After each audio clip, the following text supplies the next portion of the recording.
Good morning, good afternoon, evening from whichever part of the world you're from. This is Kavita Ramchand from Life Success Coaching in Mauritius. I'm putting my microphone here. I hope my voice sounds better with this. So, I'm reading to you the book You Were Born Rich by Bob Proctor. We are on chapter 7, and I'm going to continue reading the book to you right now so we don't waste time. And it's all about you are already born very rich. You just need to recognize how rich you are, and it's all within you. Okay, so if you've missed the previous chapters, you can always go back to my channel, and all the chapters from chapter 3 are here. The previous chapters, I think, are on Facebook. And if you need the link, you can always message me in Messenger, and I will send you the link. Okay, here it says, remember, it makes no difference whether your goal is starting a new business, building or buying a new home, getting a new automobile, a new position at work, setting a sales record, or getting an honors mark in school. Whatever it may be, you must step out and boldly pursue it. Keep reminding yourself that you have tremendous reservoirs of potential within you, and therefore you are quite capable of doing almost anything you set your mind to. All you must do is figure out how you can do it, not whether or not you can. Begin to visualize yourself as a risk taker and then start telling yourself you are one. Become fully aware of the good vibrations you simply by virtue of practicing these simple mental exercises. See over here, what the author is trying to say is that you're anyways creating your results, you know, because we are all co creators. There's no two ways about that. Whatever is in your results, you're creating it, good or bad. And the thing is, most people are not aware that they have like a powerhouse of reservoir in them and they can do anything they want. If somebody asks, am I able to do this? 101% you're able. The question somebody needs to ask himself is, am I willing? Am I willing to go through all the hassles of getting what I want? You know? And as we will see later, there will be failures along the way, and it's very easy to give up. Very easy.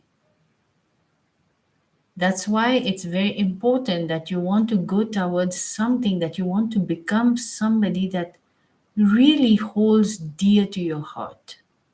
You know, when I had said, I'm going to change the education system in my country, I really meant that. I was very, very, very, let's say, dissatisfied with the current education system because I saw that there was no, absolutely no education on the mind, on how our imagination should be used. In fact, we are teaching people how we should not use our imagination and focus on the current results, which is the wrong way of thinking. If you focus on results and if your results are not good, you're going to go on attracting more and more of the same. It's so important to understand that imagination is one of our highest intellectual faculties as human being. Everything that has ever been created came out of someone's imagination. And here, instead of teaching this thing to children, we are telling them to stop daydreaming, to focus on their homework. The person may not have even come on earth to do what we are telling him. Maybe somebody's come here to be a great artist, a painter, a singer, a dancer. And we are telling them to learn science, mathematics, or stuff like that. That's not their forte. They'll always think that they are not good enough because they are not doing what their gift is. And if they have parents who are always telling them that, or you're so weak in your studies, that child is going to grow up thinking that child is weak. I see that as being dangerous, you know, because we are responsible as parents, as leaders, to impart the right education to our children. And for that, we need to know the truth ourselves first. But before you proceed any further with your quest, find yourself a pad and a pen. Then prepare a balance sheet of taking an 8.5 by 11 sheet of paper and drawing a straight line down the center of the page. On the left hand side, place a minus sign, and on the right hand side, place a plus sign. Under the minus sign, write out the very worst thing that could happen to you if you were to follow through with your idea. On the right hand side, write out all the good things, the very best things that could happen to you if you were to go ahead with your plan. Clearly understand that so long as what you plan to do is honest and honorable, whatever goes on the left hand side of the page is not going to be disastrous. On the other hand, however, what goes on the right hand side of the page could turn to be absolutely magnificent. I took that risk, you know.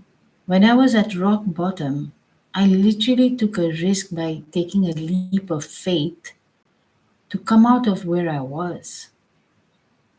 It was easy? Not at all. It was not easy at all, but my pain was greater than, my desire to be happy was greater than my pain. And so I was able to come out. And this is where I want to inspire you that no matter how bad your situation is right now, it cannot be, it cannot do anything to you until and unless you don't allow it to do anything to you. So you want to start, even if it means to just start thinking positively, that's one step forward towards a better life.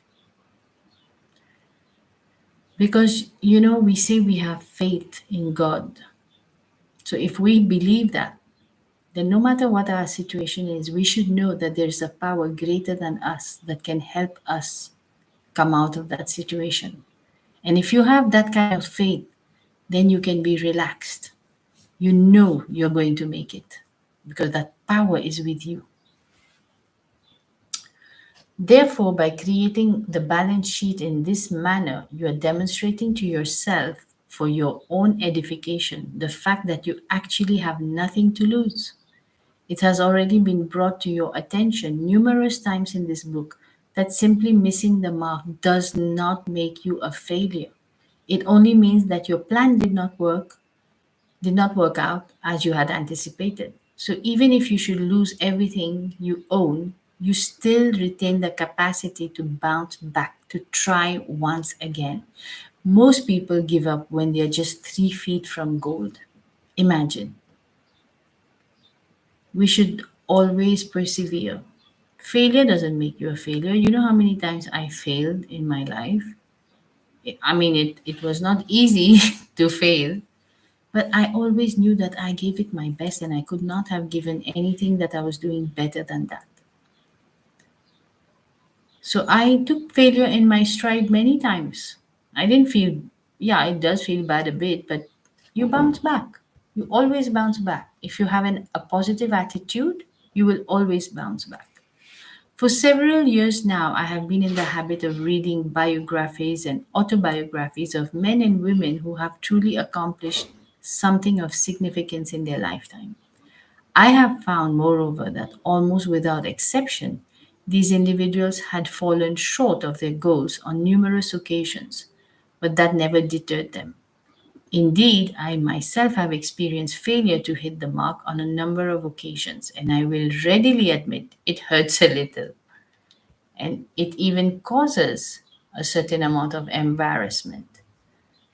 But be that as it may, it has never stopped me from trying again, and it need not stop you either, because we all possess the ability to get up and get going once again And therefore, this very moment, make up your mind that you're going to become the risk taker you truly wish to become.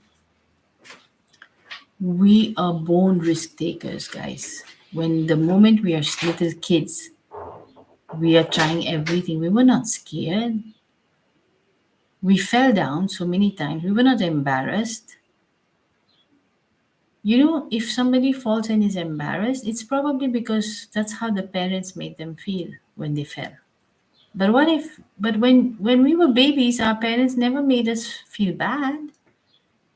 They knew that we are going to fall, and then they encouraged us, come on, you can do it, come on, you can. Even when we started riding our first bicycle, our parents, we were scared, but our parents always made us understand that no, you can do it.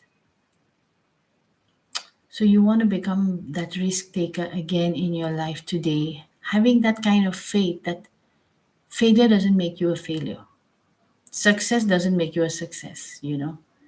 I would say that because success doesn't come without failure. It's part of the process. All you need to understand is you need to keep moving forward until you get to balance and until you get the freedom to live on your own like power, because you have the power in you. You don't want to depend on other people for your success. You want to depend on yourself because you have that power is in you at all times available. We should not be asking, am I able to do something? Everybody is able. The only question we need to ask is, am I willing? That's all. Am I willing to do everything it takes until I succeed? Because the process of growth is never going to be easy, especially in the beginning. But once you get used to it, then you are unstoppable because you know you have the power within you. Nobody can stop you. So thank you very much for being here, and I wish you a great day ahead. Bye bye.